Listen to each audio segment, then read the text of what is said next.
Hello friends, UPSC Hindi के study platform पर आप सभी का स्वागत है। तो दोस्तों, एक सीरीज़ चल रही है जिसका नाम है न्यूज़ थ्रू मैप्स। वर्ष भर के जो भी स्थान न्यूज़ में थे उन्हें मैप्स के माध्यम से यहाँ पर कवर कराया गया है। और मैं आशा करता हूँ कि जो भी यूपीएससी के एस्पायरेंट्स होंगे जो इस साल परीक्षा में सम्मिलित हो रहे होंगे, बैठ रहे होंगे, ये उन्हें ज़रूर कुछ प्रतिशत का लाभ प्रदान करेगा। उसके साथ साथ ये भी बताना चाहता हूँ कि मैपिंग की एक क्लासेस आने वाली हैं जो कि यूपी पीसीएस और यूपी आरओ स्टूडेंट्स के लिए फोकस्ड होंगी। हालांकि उस क्लासेस से कोई भी व्यक्ति, चाहे वो वनडे एग्ज़ाम का हो या फिर वो यूपीएससी के लिए जा रहा हो, दोनों ही तरह के जो आपके एस्पायरेंट हैं वो लाभान्वित होंगे। साथ में एक चीज़ और बताना चाहता हूँ कि इस वीडियो सीरीज़ में टोटल 4 क्लासेस हैं, जिसमें से पहली क्लास जो है आ चुकी है। आज शाम तक प्लेलिस्ट बना दी जाएगी जिससे आप लोग जा करके देख लीजिएगा। एक चीज़ और मैं बताना चाहता हूँ कि सी सैट के कुछ पोर्शन यूपीएससी हिंदी के चैनल पर ऑलरेडी कवर कराए जा चुके हैं, लेकिन चूंकि फ्रेंड्स की डिमांड थी कि कुछ क्वेश्चन करा दिया जाए, तो एक क्वेश्चन आज मैं लेकर के आया हूँ सी सैट का, जो लास्ट ईयर पूछा हुआ था। क्वेश्चन है आपकी स्क्रीन पर। तो क्वेश्चन कहता है कि ए, बी और सी अलग अलग काम करते हुए किसी काम को क्रमशः 8, 16 और 12 दिनों में पूरा करते हैं। अकेला ए सोमवार को काम करता है, अकेला बी मंगलवार को काम करता है, अकेला सी बुधवार को काम करता है, फिर ए अकेला बृहस्पतिवार को काम करता है, और इसी क्रम में यह क्रम जारी रहता है। ठीक है, निम्नलिखित कथनों पर विचार कीजिए। तो यहाँ पर 2 कथन दिया है। पहले प्रश्न को एक बार ही पूरा पढ़ लेंगे। जब भी सी सेट अटेम्प्ट करने जाएंगे तो बिना डरे हुए पहली बात की पूरा प्रश्न एक बार ही पढ़ लेंगे। अब हम लोग एक नए मेथड से, कुछ दोस्तों को पता भी होगा ये मेथड, उस मेथड से इस प्रश्न को सॉल्व करना स्टार्ट करेंगे। कैसे सॉल्व करेंगे? पहले ए बी सी लिख देते हैं। ए व्यक्ति, बी व्यक्ति और सी व्यक्ति, एक लाइन छोड़ के लिखते हैं। ए व्यक्ति, बी व्यक्ति और सी व्यक्ति। ठीक है, कितने दिनों में काम पूरा करता है? तो यहां पर लिखेंगे काम पूरा करने में लगा समय, मतलब डायरेक्टली यहां पर लिख देते हैं समय। ठीक है, समय कितना लग रहा है? तो पहले वाले को लग रहा है 8 दिन, दूसरे वाले को लग रहा है 16 दिन, और तीसरे वाले को लग रहा है 12 दिन। तो आपको इससे एक चीज़ क्लियर पता चल रही है कि जिस व्यक्ति को 8 दिन लग रहा है एक वही काम करने में, वो व्यक्ति पर डे के हिसाब से ज़्यादा काम कर रहा है। ठीक है, और जिस व्यक्ति को 16 दिन लग रहा है वो व्यक्ति पर डे के हिसाब से कम काम कर रहा है। मतलब यहाँ पर इफिशियंसी की बात आती है। तो इफिशियंसी निकालने से पहले निकाल लेंगे कुल काम कितना है। कुल काम, कुल काम कैसे निकलेगा? कुल काम निकलेगा अगर इन तीनों का एलसीएम ले लें तो हम लोग को ये पता चलेगा कि कुल काम कितना होगा। ठीक है, तो 8, 16 और 12 से ऐसी कौन सी संख्या है जो सबसे पहले कटेगी? ठीक है, तो अगर आप 8 का टेबल पढ़ो, पहाड़ा पढ़ो, 16 का पढ़ो और 12 का पढ़ो, तो सबसे पहली संख्या आती है 48। ठीक है, कि 16 के पहाड़े में 3 बार में आएगी, 12 के पहाड़े में 4, और 8 के जो टेबल होता है उसमें आएगी आपकी 6 बार में। ठीक है, तो ये कुछ चीज़ें हमें समझ में आई कि इतना जो है कुल काम होगा 48, उस हिसाब से समय इतना इतना लग रहा है। और यहाँ पर लिखेंगे इफिशियंसी। इफिशियंसी मतलब पर डे वर्क कितना कर रहे हैं। यहाँ पर लिख देंगे प्रतिदिन के हिसाब से कितना काम कर रहे हैं, प्रतिदिन कार्य या कार्य क्षमता इसको लिख सकते हैं। ठीक है, इफिशियंसी भी लिख सकते हैं। नीचे मैं इफिशियंसी लिख दे रहा हूँ। कितनी कितनी कार्य क्षमता आएगी? तो पहले तो ये 8 दिन में कर रहा है 48 काम, यानी कि डेली के बेसिस पर 6 काम करेगा, तभी तो 6 × 8 आप 48 आएगा। दूसरा है कि 16 दिन लग रहा है इसको 48 काम करने में, यानी कि डेली के बेसिस पर 3 ही काम कर रहा है ये, तभी तो 16 × 3 48 आएगा। और 12 दिन जो व्यक्ति लगा रहा है 48 काम करने में, अगर कुल काम 48 है तो उस हिसाब से ये 4 काम प्रतिदिन कर रहा है। ठीक है, तो हम लोग को पता चल गया प्रतिदिन किया हुआ काम कितना है। अब हम लोग यहाँ पर संडे मंडे के हिसाब से सोमवार मंगलवार सजा लेंगे। सोमवार, मंगलवार, बुधवार, बृहस्पतिवार, शुक्रवार, शनिवार, रविवार। ठीक ना, हमने 7 दिन यहाँ पर सजा लिए। तो पहले दिन कौन काम करेगा? सोमवार को ए करेगा, बी सी ए, बी सी ए, इस तरह से करता जा रहा है। ठीक है, तो अब हम लोग देखेंगे, या इस चीज़ को मैं और क्लियर एक जगह लिख देता हूँ जिससे चीज़ें बिल्कुल से क्लियर रहें, क्रिस्टल क्लियर। ठीक है, तो इसको यहाँ से कट करते हैं और इसको यहाँ पर लाके पेस्ट कर देते हैं। ओके, तो यहाँ तक हम लोग पहुँचे थे। आगे की चीज़ें भी लिख देते हैं क्या क्या है। रविवार, फिर से सोमवार, मंगलवार, बुधवार, बृहस्पतिवार, शुक्रवार, शनिवार, ठीक है, रविवार, फिर सोमवार। ओके, और A B C जैसा कि क्वेश्चन में कह रहा है किस तरह से काम करेंगे। तो ए कितना काम करता है, 6 काम, तो ए का काम सबसे पहले लिखेंगे। ए कितना काम किया, 6 काम। ओके, फिर बी किया 3 काम, और फिर सी किया 4 काम। इसी काम को कंटिन्यू कर देंगे, ठीक है। फिर 6 3 4, 6 3 4, सॉरी 4 6 3 4। चलिए, टोटल काम कितना है, तो काम तो करना है 48। फिर से प्रश्न पढ़ लेते हैं कि ए बी सी अलग अलग करते हुए काम को किसी मतलब 8 दिन, 16 दिन और 12 दिन में पूरा करते हैं। अकेला ए सोमवार को काम करता है, अकेला बी मंगलवार को, और अकेला सी बुधवार को। तो हमने अकेला अकेला तीनों को काम करा दिया, और फिर से जो है बृहस्पतिवार से ए बी सी करके काम करना शुरू करेगा। तो 6 3 9 4 13, तो 13 काम पहले ये 3 दिन में किए, फिर से 13 काम ये 3 दिन में किए, और फिर से 13 काम ये 3 दिन में किए। तो 13 13 13 यानी कि 39 काम खत्म हो चुका है, और फिर से ये 13 काम किए। तो अगर 13 काम तक करेंगे तो ये हो जाएगा 52, ठीक है। काम कितना है टोटल दोस्तों, काम है केवल 48, ठीक है। तो हम लोग को यानी कि यहाँ रुकना होगा। यहाँ पर पहुँचे हम लोग, तो यहाँ रोक देते हैं। तो यहाँ पर हुआ 39 काम कंप्लीट हो चुका है। कितना काम बचा है, तो आपको पता है कि 48 टोटल है, 39 हम लोग का हो चुका है, यानी कि 9 काम बचा हुआ है। तो सबसे पहले ए से काम करा लेते हैं, जिसका पर डे वर्क है 6, तो 6 इसने कर दिया, यानी कि बचा 3 काम। बी का काम कितना है, 3 काम है, ठीक। तो यानी कि बृहस्पतिवार को काम हमारा क्या हो जा रहा है, खत्म हो जा रहा है। इसके हिसाब से 48 काम हमने कर लिया। ए बी सी को क्रमशः काम करा करके 48 काम किया। कितने दिन में, दिन काउंट कर लेते हैं। 1 दिन, 2 दिन, 3 दिन, 4 दिन, 5 दिन, 6 दिन, 7 दिन, 8 दिन, 9 दिन, 10 दिन, 11 दिन। 11 दिन काम किया, काम खत्म हुआ बृहस्पतिवार को। अब देखते हैं कि प्रश्न में क्या पूछा हुआ है। प्रश्न में पूछा हुआ है पहला ऑप्शन कि यह काम बृहस्पतिवार को पूरा हो जाएगा। बिल्कुल करेक्ट है, हमने देख भी लिया है बृहस्पतिवार को पूरा हो रहा है। दूसरा है यह काम 10 दिन में पूरा होगा, तो नहीं, काउंटिंग करके हमने निकाला है कि 11 दिन में पूरा होगा। इस हिसाब से पहला स्टेटमेंट करेक्ट है, दूसरा स्टेटमेंट इनकरेक्ट है, और हमारा ऑप्शन जो है वो ए हो जाएगा। तो इस तरह से सीसैट का प्रश्न बड़े आराम से धीरे धीरे सॉल्व कर सकते हैं, ठीक है। मैं आपको कुछ टॉपिक्स भी बता देता हूं जिससे आप लोग प्रश्न बना सकते हैं। क्या, पहले तो घातांक वाला जो पावर वाला होता है, घातांक का जो चैप्टर है वो आप लोग जरूर सॉल्व कर लीजिए। फिर दूसरा है विभाज्यता का नियम या डिविजिबिलिटी, डिविजिबिलिटी या विभाज्यता का नियम,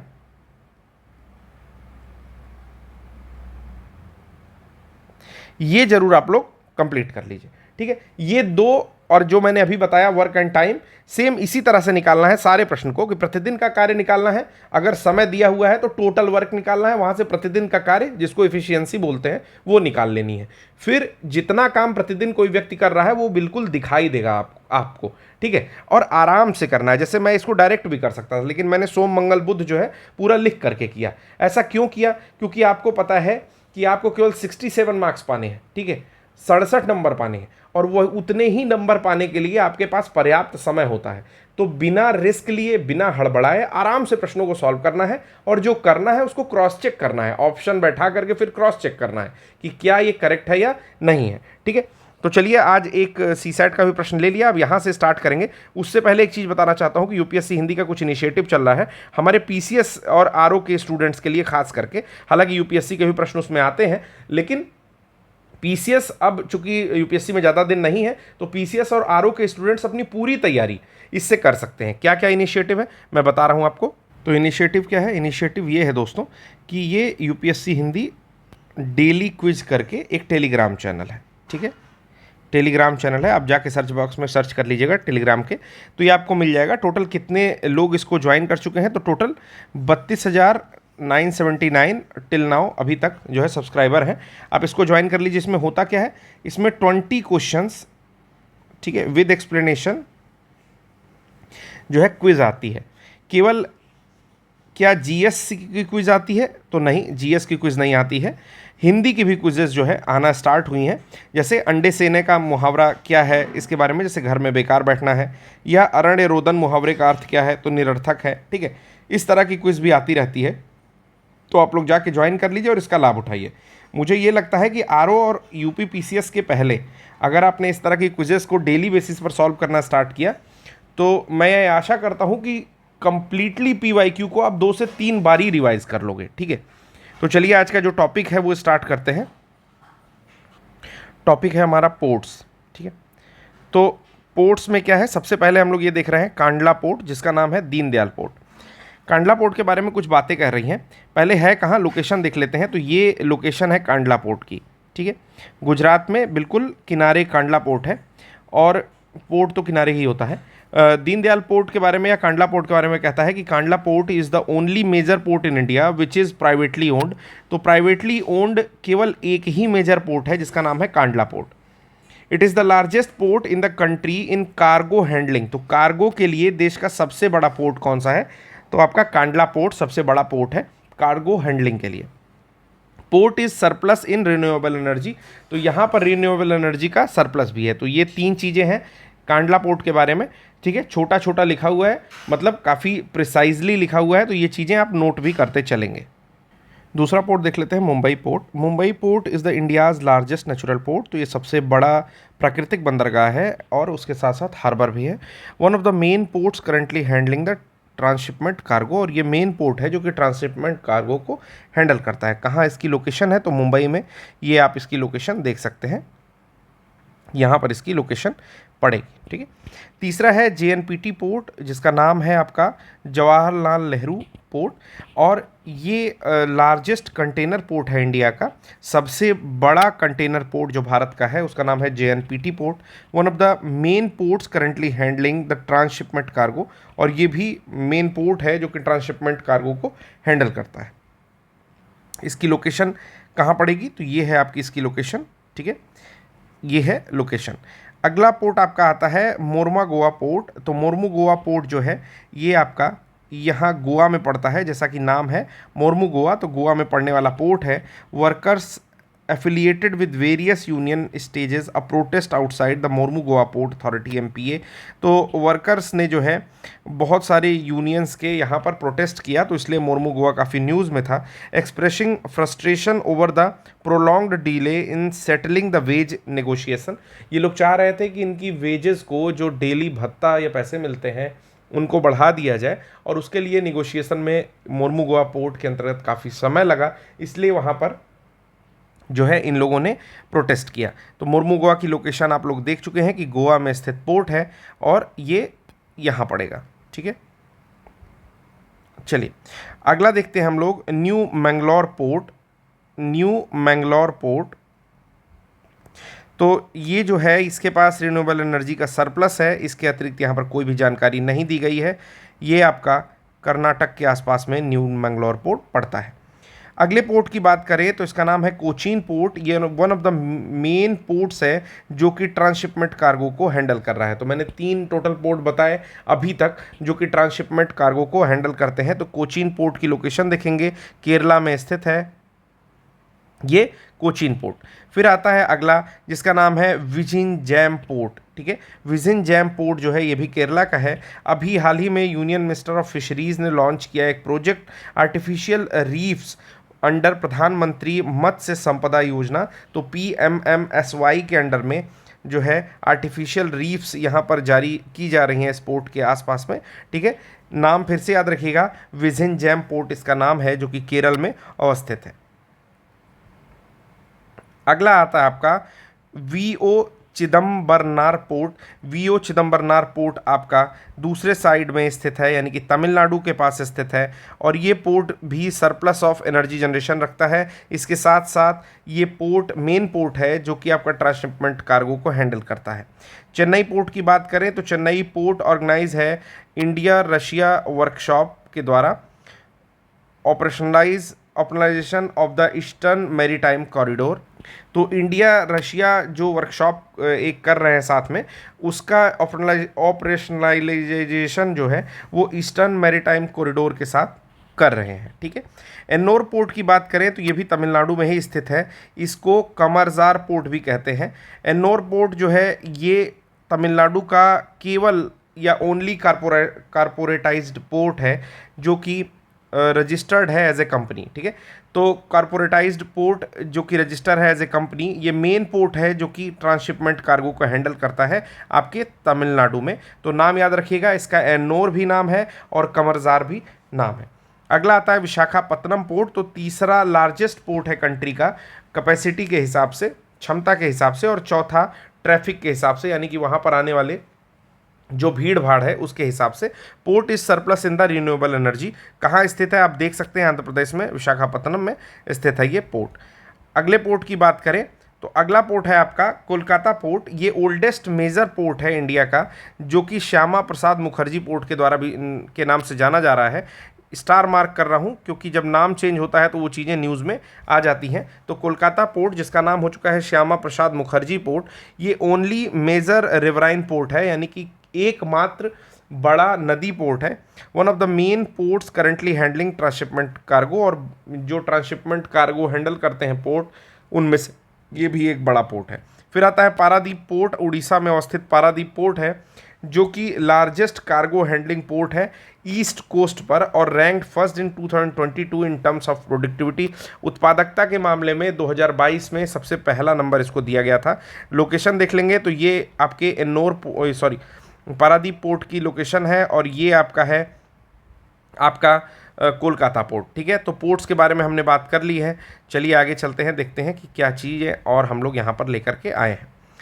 फिर बात आती है आपकी live stock sector. Live stock sector के बारे में सबसे पहले वूल प्रोडक्शन की बात करते हैं, इसको नोट डाउन भी करना है साथ में। वूल प्रोडक्शन में आपका राजस्थान फॉलोड बाय जम्मू कश्मीर। तो राजस्थान जो है वूल प्रोडक्शन में सबसे ज़्यादा है, और उसके बाद आपका जो राज्य आता है उसका नाम है जम्मू एंड कश्मीर, ठीक है। तो ये दो स्टेट हैं जो कि कुल मिलाकर के 16.84 के आसपास जो प्रोडक्शन दे रहे हैं, ठीक है। वूल प्रोडक्शन भारत में जो टोटल है वो 16.84% आता है। चलिए अगला बात करते हैं आपके मिल्क प्रोडक्शन की। तो मिल्क प्रोडक्शन की बात की जाए तो Uttar Pradesh followed by Rajasthan, Madhya Pradesh and Gujarat. तो उत्तर प्रदेश मिल्क प्रोडक्शन में पहले नंबर पर है, उसके बाद आपका है राजस्थान, फिर मध्य प्रदेश और फिर गुजरात। नोट डाउन करेंगे इस पॉइंट को कि मिल्क प्रोडक्शन में भारत के 4 स्टेट क्रमशः आते हैं, उत्तर प्रदेश सबसे ऊपर आता है। तो उत्तर प्रदेश की किसी भी परीक्षा के लिए ये पॉइंट महत्वपूर्ण हो जाता है, और यूपीएससी के लिए टॉप 3 या 4 नाम सब के सब इंपॉर्टेंट है, जैसे कि राजस्थान, मध्य प्रदेश और गुजरात, ठीक है। फिर बात आती है मीट प्रोडक्शन की। तो 20.39% की बढ़ोतरी के साथ, तो तीनों स्टेट का नाम यहाँ पर भी याद कर लेना है, दोनों स्टेट का नाम। उत्तर प्रदेश जो है मिल्क प्रोडक्शन में, मीट प्रोडक्शन में सबसे ज़्यादा अपना एवरेज रखता है, और उसके बाद जो है वेस्ट बंगाल है, ठीक है। 20.39% का टोटल जो है इंक्रीमेंट हुआ है यहाँ पर। फिर बात करते हैं एग प्रोडक्शन की। तो इसको सिल्वर रिवोल्यूशन भी कहा जाता है। इसमें आंध्र प्रदेश, तमिलनाडु और तेलंगाना 3 स्टेट हैं जो क्रमशः अब पहला, दूसरा और तीसरा नंबर भारत में एग प्रोडक्शन के लिए रखते हैं, ठीक है। मिल्क प्रोडक्शन में आप कह सकते हो कि white revolution, meat production, pink revolution, ठीक है।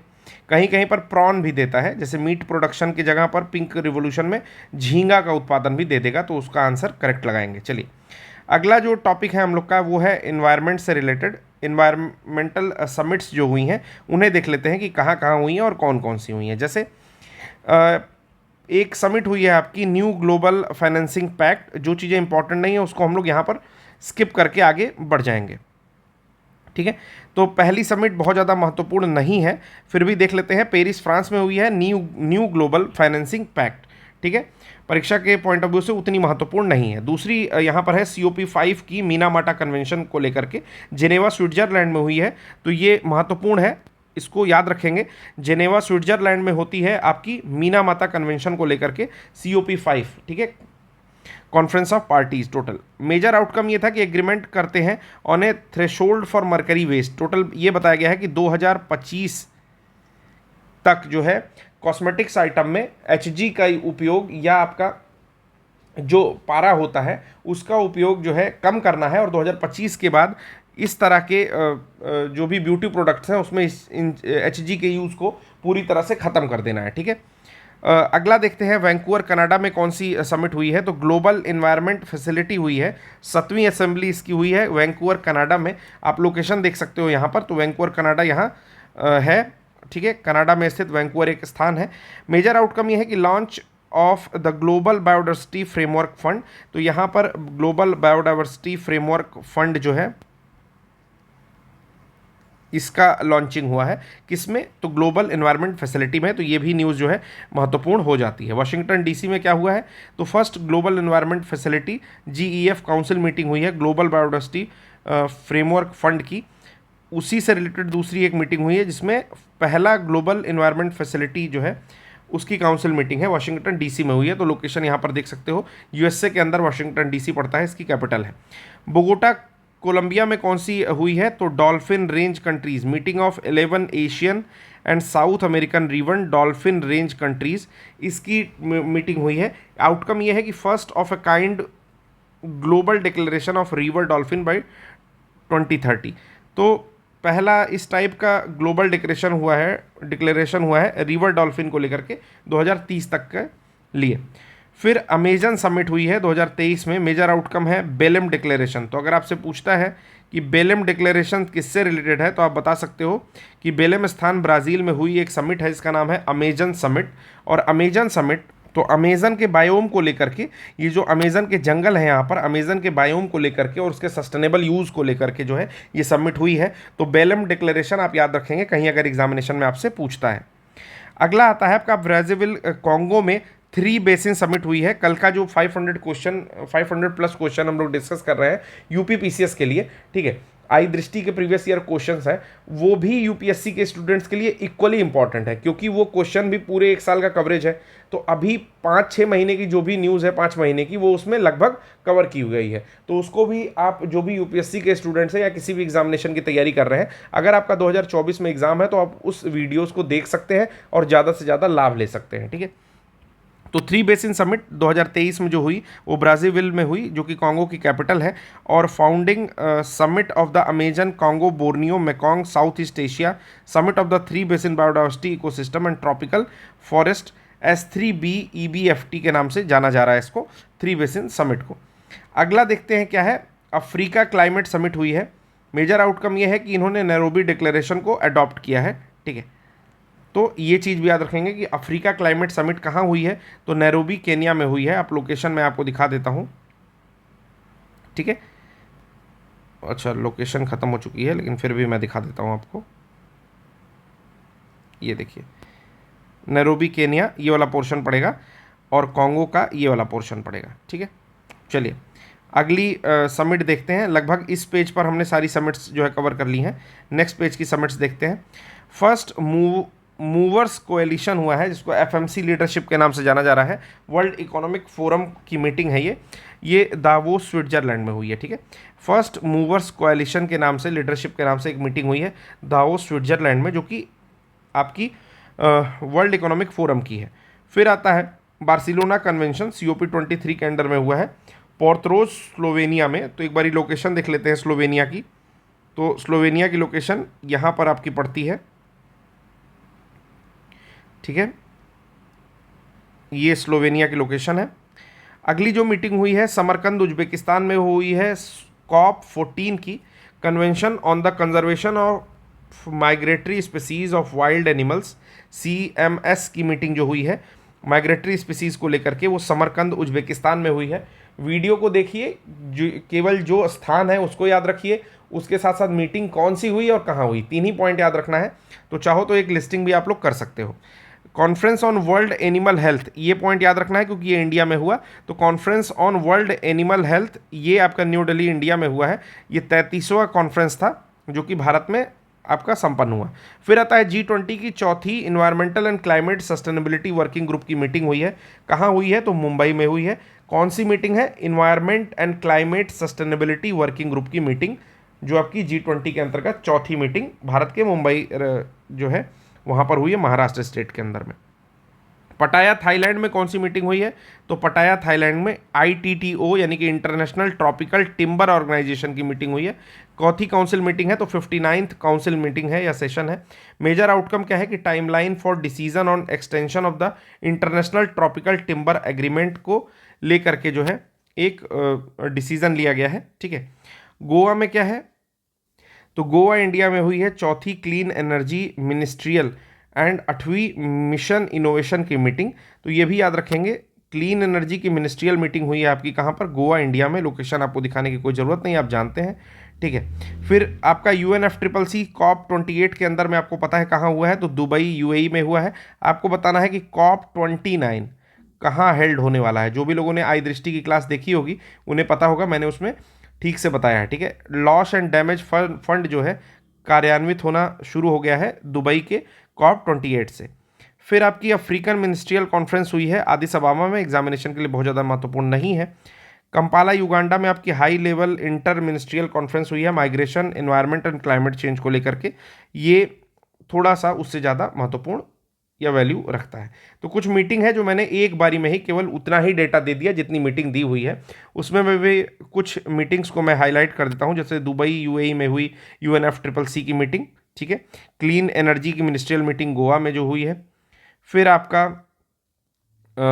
मुंबई में हुई environment and climate sustainable working group की मीटिंग। न्यू दिल्ली में हुई conference on world animal health की मीटिंग। ठीक है, फिर आता है माइग्रेटरी स्पीसीज को लेकर के जो मीटिंग हुई समरकंद में, ये महत्वपूर्ण है। फिर आपका ये सब महत्वपूर्ण नहीं है। इधर भी मैं बता देता हूँ कौन कौन सा आपको पढ़ने लायक है। तो इधर आपकी जो मीटिंग्स हैं उसमें आप मीना माता कन्वेंशन को पढ़ सकते हो। ठीक है, ये महत्वपूर्ण है। फिर आपका वॉशिंगटन DC में जो मीटिंग हुई है, ठीक है, ग्लोबल इन्वायरमेंट फैसिलिटी की, वो इम्पोर्टेंट है। हाँ, बेलेम डिक्लेरेशन को याद रख सकते हो, मैंने 2 बारी और हाईलाइट किया था बेलेम डिक्लेरेशन को। इसके अलावा 3 बेसिन समिट, बाकी आप स्किप करके एग्जामिनेशन में जा सकते हो, कोई इशू नहीं है। अब बात आती है आपकी टाइगर रिजर्व्स की। जो प्रोटेक्टेड एरियाज है इंडिया में, वो कैसे न्यूज़ में रहे, उनसे रिलेटेड क्या चीज़ें हैं उसको भी हम लोग देख लेते हैं। पहला है धौलपुर करौली बाघ अभयारण्य। तो धौलपुर या धौलपुर करौली बाघ अभयारण्य जो है ये राजस्थान में पड़ता है। तो सबसे पहले प्लेस याद रखना है, तो कहाँ पे पड़ता है, तो ये जो है वो राजस्थान में पड़ता है। ये पॉइंट आपको याद रखना है। ठीक है, क्या कहता है कि NTCA accord final approval to DKTR 5th tiger reserve from Rajasthan. तो इसको फाइनल अप्रूवल मिल गया है और इस प्रकार ये 5वां टाइगर रिजर्व होगा राजस्थान राज्य का। रिवर किसके बगल में है ये, तो चंबल रिवर के बगल में आपका धौलपुर करौली टाइगर रिजर्व स्थित है। फिर बात आती है रणथंभौर टाइगर रिजर्व की। तो रणथंभौर टाइगर रिजर्व भी आपका राजस्थान में ही स्थित है। NTCA ने अप्रूव कर दिया है शिफ्टिंग ऑफ 3 टाइगर्स, यहाँ से 3 टाइगर्स को जो है शिफ्ट किया जा रहा है। Located at junction of Aravalli and Vindhyan range, ये आपका अरावली पर्वत जो है और विंध्य पर्वत जो है उसके जंक्शन पर स्थित ये आपका रणथंभौर टाइगर रिजर्व है। कंप्राइज करता है रणथंभौर नेशनल पार्क को अपने अंदर में रखता है, उसके अलावा सवाई मानसिंह और केलादेई वाइल्ड लाइफ सेंचुरी, ये तीनों चीज़ों को अपने अंदर में रखता है। क्या नाम है, रणथंभौर टाइगर रिजर्व। नेक्स्ट जो न्यूज़ में है वो है आपका मध्य प्रदेश का वीरांगना दुर्गावती टाइगर रिजर्व। ये मध्य प्रदेश का है, पहला पॉइंट ये याद रखना है। दूसरा, किस कंटेक्स्ट में इसको हम लोग पढ़ रहे हैं, तो NTCA ने एक अकॉर्ड्स को अप्रूवल दिया है to the tiger reserve. NTCA accords approval to the tiger reserve. तो कुल मिलाकर के बात यह है कि NTCA के जो अकॉर्ड है उसने अप्रूवल कर दिया है इस टाइगर रिजर्व को लेकर के। नाम क्या है, वीरांगना दुर्गावती। कहाँ स्थित है, मध्य प्रदेश में। ये आपका सिंघोरगढ़ फोर्ट यहाँ पर स्थित है और 7वां टाइगर रिजर्व है मध्य प्रदेश का। अगले टाइगर रिजर्व की बात करते हैं तो अनामलाई टाइगर रिजर्व है जो कि तमिलनाडु में स्थित है। लोकेशन आप देख सकते हैं। कंटेक्स्ट ये है कि फॉरेस्ट डिपार्टमेंट ने took up mass removal of invasive species. यहाँ पर जो है जितनी भी इन्वेसिव स्पीसीज या बाह्य जातियाँ या आक्रामक प्रजातियाँ जो थीं उसको जो है पूरी तरह से मास रिमूवल करना की कोशिश है यहाँ पर, कि उसको पूरी तरह से यहाँ से हटा दिया जाए। In Ulandy range in its core area. जो कोर एरिया पड़ता है, जैसे 3 एरिया पड़ता है, बाहर का एक एरिया है, बीच का ट्रांजिशन जोन है, बाहर का बफर जोन है और बीच में आपका कोर एरिया है। तो कोर एरिया से पूरी तरह से इन्वेसिव स्पीसीज को हटा देना चाहता है जो कि उलांदी रेंज में पड़ती है। Covered out of Tamil Nadu portion of Annamalais. तो वेस्टर्न घाट के जो तमिलनाडु का पोर्शन है अन्नामलाई का, वहाँ ये पड़ते हैं। Home for 6 indigenous communities. तो 6 इंडिजीनियस कम्युनिटी है, भारतीय कम्युनिटी, जिसका नाम यहाँ पर लिखा हुआ है क्रमशः। ठीक है, मलाई, मलासर, कादार, मलासर, मुदुवन, पुलायार और इरावलर। तो ये 6 कम्युनिटीज़ जो वहाँ हैं। इसके अलावा अगला टाइगर रिजर्व है हम लोग का, जिसका नाम है कलाक्कड़ टाइगर रिजर्व, ठीक है, या Kalakkad Mundanthurai tiger reserve. तो plea in Madras High Court to restrict entry outsiders inside KMTR, इसको KMTR भी बोल रहे हैं, Kalakkad Mundanthurai tiger reserve. तो एक प्ली पड़ी है मद्रास हाई कोर्ट में कि जहां पर बाहरी लोगों का एंट्री जो है इसमें बैन करने की बात की गई है। Forms part of inter state Kerala and Tamil Nadu Agasthya malai biosphere reserve. तो ये जो है एक इंटर स्टेट बाउंड्री भी बना रहा है तमिलनाडु और केरल की, और अगस्था मलाई बायोस्फीयर रिजर्व से इस्टेब्लिश हुआ था conservation of lion tailed macaque के लिए। तो जो शेर की पूंछ वाले मकाक होते हैं उनके संरक्षण के लिए इसकी स्थापना हुई थी, और ये इंपॉर्टेंट बर्ड एरिया भी है। उसके अलावा आपका आता है सतकोसिया टाइगर रिजर्व। कहाँ स्थित है ये इंपॉर्टेंट है, उड़ीसा में स्थित है। क्या कंटेक्स्ट है, तो कान्हा और बांधवगढ़ के जो बाघ हैं उनको यहाँ रिलोकेट किया जा रहा है। तो ये चीज़ याद रखनी है कि कान्हा और बांधवगढ़ के जो बाघ हैं उनको कहाँ रिलोकेट किया जा रहा है, तो सतकोशिया टाइगर रिजर्व उड़ीसा में रिलोकेट किया जा रहा है। ये महानदी एलिफेंट रिजर्व का भी पार्ट बनाता है जो टाइगर रिजर्व है। फिर आता है पलामू टाइगर रिजर्व, ये आपका झारखंड में पड़ता है, याद रखना है। ये बेतला नेशनल पार्क और पलामू वाइल्ड लाइफ सेंचुरी का भी पार्ट है, ठीक है। अगला है आपका सिमलीपाल, ये भी उड़ीसा में पड़ता है। सिमलीपाल जो है मेलानिस्टिक टाइगर्स के लिए जो है एक आपका देखे जाते हैं, यहाँ पर रिकॉर्ड किए गए हैं। Melanistic tigers have been recorded only here, तो केवल मेलानिस्टिक टाइगर यहाँ पर देखे जाते हैं। फिर यूनेस्को के मैन एंड बायोस्फीयर प्रोग्राम, जिसको मैब बोलते हैं, यहाँ पर लिखा तो हुआ है मैंने लेकिन थोड़ा ख़राब है। मैब प्रोग्राम का हिस्सा है कौन सा, सिमलीपाल टाइगर रिजर्व जो कि उड़ीसा में है। दम्फा आपको पता है कि मिजोरम में पड़ता है, और यहाँ पर high density of clouded leopard जो है पाई जाती है। क्लाउडेड लेपर्ड की यहाँ पर बहुत ज़्यादा संख्या पाई जाती है, और यहाँ पर न्यू स्पीसीज ऑफ टोड ब्यूफोर्ड्स, कुछ कठिन सा नाम लिखता है, ब्यूपेथेई, ठीक है, ब्यूफोइड्स ब्यूपेथेई जो है यहाँ पर मिला है। तो इतना कठिन नाम तो नहीं याद करेंगे, लेकिन ये चीज़ याद रखेंगे कि high density of clouded leopard यहाँ पर मिलता है।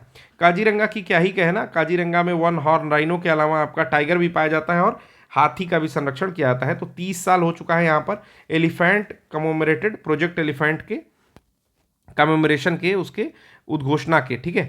टोटल 30 साल हो चुका है, तो काफ़ी इंपॉर्टेंट है आपका काजीरंगा जो नेशनल पार्क है और टाइगर रिजर्व दोनों यूनेस्को की वर्ल्ड हेरिटेज साइट में है, और ये ब्रह्मपुत्र और कार्बी एग्लोंग पठार के बीच में पड़ता है, ठीक है।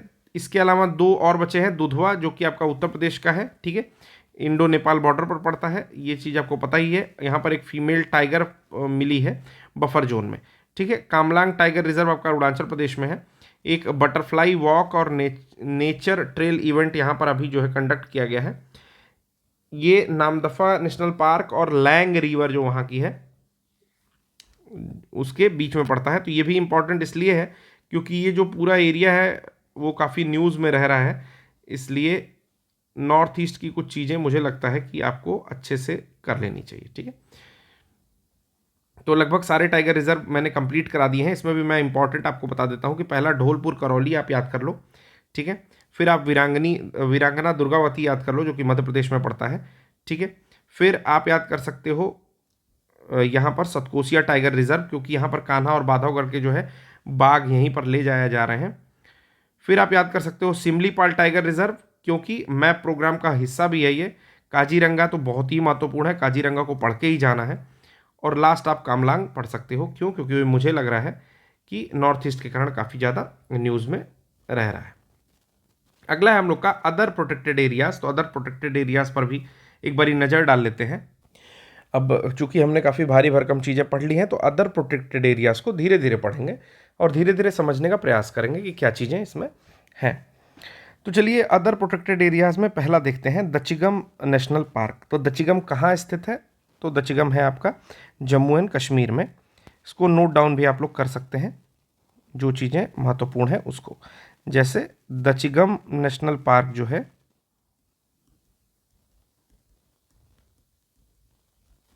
आपका जम्मू एंड कश्मीर में स्थित है। कंटेक्स्ट ये कहता है कि 3 वीक का कुछ suspension for 3 week on account of hangul rutting session, तो 3 वीक का टोटल सस्पेंशन लगाया गया था, किसी की एंट्री नहीं थी, क्योंकि इनका जो है वो आपका सहवास का समय चल रहा था। जो मेल हंगुल्स होते हैं वो इस समय सेक्सुअली एक्टिव होते हैं, तो इस कारण से, ठीक है, फिर कि उनकी प्रजनन क्रिया में बाधा ना आए। Occupied occupies almost half of the catchment zone of Dal lake. तो ये जो आपका दचिगम नेशनल पार्क है, ये लगभग आधा कैचमेंट एरिया जो है आपके डल लेक का कवर करता है। फ्लैगशिप स्पीसीज वहाँ पर हंगुल है। आप लोग हंगुल देख लेंगे। हंगुल जो है एक तरह का डियर ही होता है, लेकिन उसको आप लोग फोटो में देख लेंगे, ठीक है। तो दचिगम नेशनल पार्क के बारे में ये बातें थी। कहाँ स्थित है? तो जम्मू कश्मीर में स्थित है। अगला आता है गांधी सागर सेंचुरी मध्य प्रदेश में। तो सबसे पहले आपको नाम याद रखना है। सबसे महत्वपूर्ण जो बात है वो है नाम। तो गांधी सागर कहाँ स्थित है? मध्य प्रदेश में। ओके। कंटेक्स्ट ये है कि to be developed as second home for the translocated cheetah. तो ये दूसरी जो है इसका होम बनने वाला है, इसको डेवलप करना चाहते हैं, टू बी डेवलप्ड, और चंबल रिवर के पास स्थित है। चीता के लिए जो है दूसरा घर बनाने की कोशिश की जा रही है गांधी सागर सेंचुरी को। तो ये पॉइंट भी याद रखेंगे। तीसरा हम लोग देखते हैं बन्नी ग्रासलैंड। बन्नी ग्रासलैंड कहाँ की प्रमुखता है, कहाँ स्थित है? तो ये है गुजरात का। तो ये भी याद रखेंगे, बन्नी ग्रासलैंड है गुजरात का। बन्नी घास क्षेत्र या घास स्थल है गुजरात का, गुज्जू भाई का, ठीक है। कंटेक्स्ट ये है कि सेंटर अप्रूव्ड सेटिंग अप चीता ब्रीडिंग एंड कंजर्वेशन सेंटर। तो सेंटर ने अप्रूव कर दिया है क्या? हम लोग चीता ब्रीडिंग और कंजर्वेशन सेंटर यहाँ पर बना रहे हैं बन्नी ग्रासलैंड में। Kutch desert wildlife sanctuary और छारी धांड कंजर्वेशन रिजर्व जो है इसका पार्ट है। तो याद रखेंगे, जो बन्नी ग्रासलैंड है उसके अंतर्गत आपका Kutch desert wildlife sanctuary आता है और छरी दंड कंजर्वेशन रिजर्व जो है, दोनों इसी के अंदर में आता है। धीरे धीरे इसलिए पढ़ रहा हूँ क्योंकि अभी तक हमने जो चीज़ें पढ़ी सब कुछ याद करने वाला ही मैटर है। और लास्ट टाइम में मैं आपसे बस इतना ही कहूँगा कि अगर आपने लिस्टिंग की है तो आप उस चीज़ को याद करिए, कुछ ज़्यादा नया मत पढ़िए। आप ये कर सकते हैं कि अगर आप मेरे लेक्चर को देख रहे हैं तो लेक्चर को 2-3 बार देख लो, और जितनी चीज़ें इसमें आपको मैंने इंपॉर्टेंट बताई हैं वो कहीं नोट डाउन कर लो, ठीक है। वो 2-3 पेज का होगा, और मुझे आशा है कि 1-2 बारी अगर घुमा घुमा के देख लोगे लेक्चर तो चीज़ें याद हो जाएंगी। और 4 ही लेक्चर है, ज़्यादा है भी नहीं, ठीक है। अगला है कडलुंडी वल्ली कुन्नू कम्युनिटी रिजर्व केरला। तो कडलुंडी वल्ली कन्नू जो कम्युनिटी रिजर्व केरला है, इसके बारे में कंटेक्स्ट ये है दोस्तों कि shrinking mud flat ecosystem of Kadalundi river keeping shore birds away. यहाँ जो मड फ्लैट इकोसिस्टम है वो श्रिंक कर रहा है, वो छोटा हो रहा है, जिससे कि जो आपकी शोर बर्ड्स हैं वो अब अवे रह रही हैं या दूर रह रही हैं, ठीक है। तो ये चीज़ आप मेंस में भी डाल सकते हो कि कहीं अगर आपको ये दिखाना हुआ कि क्लाइमेट चेंज का क्या एडवर्स इफेक्ट या क्या बुरा प्रभाव पड़ रहा है, तो आप उसमें डाल सकते हो कि कडलुंडी वल्ली कुन्नू जो कम्युनिटी रिजर्व है वहाँ पर अब बर्ड्स उतनी नहीं रह पाती हैं, क्योंकि वहाँ का जो मड फ्लैट है इकोसिस्टम वो क्या कर रहा है, श्रिंक कर रहा है। फिर बात आती है आपकी पराम्बीकुलम रिजर्व के बारे में। तो नाम याद रखिएगा, पराम्बीकुलम रिजर्व। पराम्बीकुलम रिजर्व के बारे में कंटेक्स्ट ये है कि केरला के हाईकोर्ट ने ऑर्डर किया है translocation of wild tusk here. तो बेसिकली एक हाथी था, उसको यहाँ पर जो है केरला हाईकोर्ट ने कहा था कि ट्रांसलोकेट कर दो। हालांकि बाद में वो डिसीज़न अप्रैल मई के आसपास में उसको फिर रिपील कर दिया गया, रद्द कर दिया गया। लेकिन हम लोग को पराम्बीकुलम रिजर्व से मतलब है, उसके अंदर की न्यूज़ से बहुत ज़्यादा मतलब नहीं है। ये है कहाँ पे? तो एक और अन्नामलाई है और दूसरा और आपका नीलिम पैथी हिल्स है। House of one of the largest and oldest teak tree, जिसको कन्नीमारा कहते हैं, वो यहाँ पर स्थित है। टीक की ट्री है जो कि बहुत बड़ी है, वर्ल्ड की लार्जेस्ट है और आपकी ओल्डेस्ट भी है। फिर आता है एराविकुलम नेशनल पार्क, ये भी केरला में ही स्थित है, ठीक है। अनाईमुडी पीक जो है साउथ इंडिया की सबसे ऊंची पीक इसी के साउथ में स्थित है, ठीक है। और नील कुरुंजी फ्लावर, जिसके कारण जो है आपका जो ब्लू माउंटेन जिसके नाते नीलगिरी को कहा जाता है, वो 12 साल में एक बार जो ब्लूम होते हैं या फूलते हैं, वो उन्हीं का घर है इराविकुलम नेशनल पार्क। तो काफ़ी ब्यूटीफुल सी जगह है इराविकुलम नेशनल पार्क। अगला देखते हैं मुकुर्थी नेशनल पार्क, ये तमिलनाडु में स्थित है, ठीक है। पोचिंग यहाँ पर बहुत ज़्यादा हो रही थी, इसलिए पुलिस की जो विजिल है उसको जो है ज़्यादा बढ़ा दिया गया है, विजिलेंस यहाँ पर ज़्यादा शुरू कर दिया गया है। यहाँ पर मुदुमलाई नेशनल पार्क और साइलेंट वैली नेशनल पार्क दोनों देखने को मिलते हैं। फिर अगला आता है the gulf of Mannar biosphere reserve. तो तमिलनाडु में ही गल्फ ऑफ मन्नार बिल्कुल ये कॉर्नर पर जो है बायोस्फीयर रिजर्व मिलता है। कंटेक्स्ट ये है कि यहाँ पर प्रोसिपिस चिलेंसिस नाम का इन्वेसिव स्पीसीज है जो इस एरिया के नेटिव वेजिटेशन को खराब कर रहा है। तो नाम याद रखेंगे, इन्वेसिव स्पीसीज के नाम में प्रोसिपिस प्रोसोपिस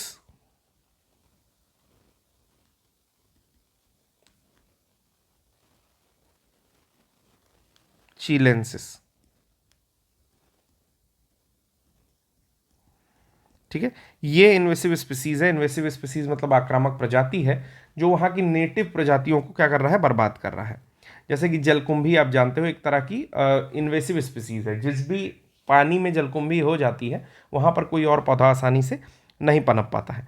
फिर आपका आता है डेब्रीगढ़ वाइल्ड लाइफ सेंचुरी। डेब्रीगढ़ नाम लिखा है, डिब्रूगढ़ नहीं है, बिल्कुल भी कंफ्यूज नहीं होना है, ठीक है। तो डेब्रीगढ़ कहाँ पर स्थित है, उड़ीसा है, इसको स्टार मार्क कर लीजिएगा, कंफ्यूजन नहीं होना है। यहाँ पर जो है हाई प्रे डेंसिटी रिकॉर्डेड, तो जो एक दूसरे को भोजन करने वाले या भक्षण करने वाली जो प्रजातियां हैं वो यहाँ पर सबसे ज़्यादा देखी गई हैं, ठीक है। और ये हीराकुंड रिजर्वायर के आसपास में स्थित है।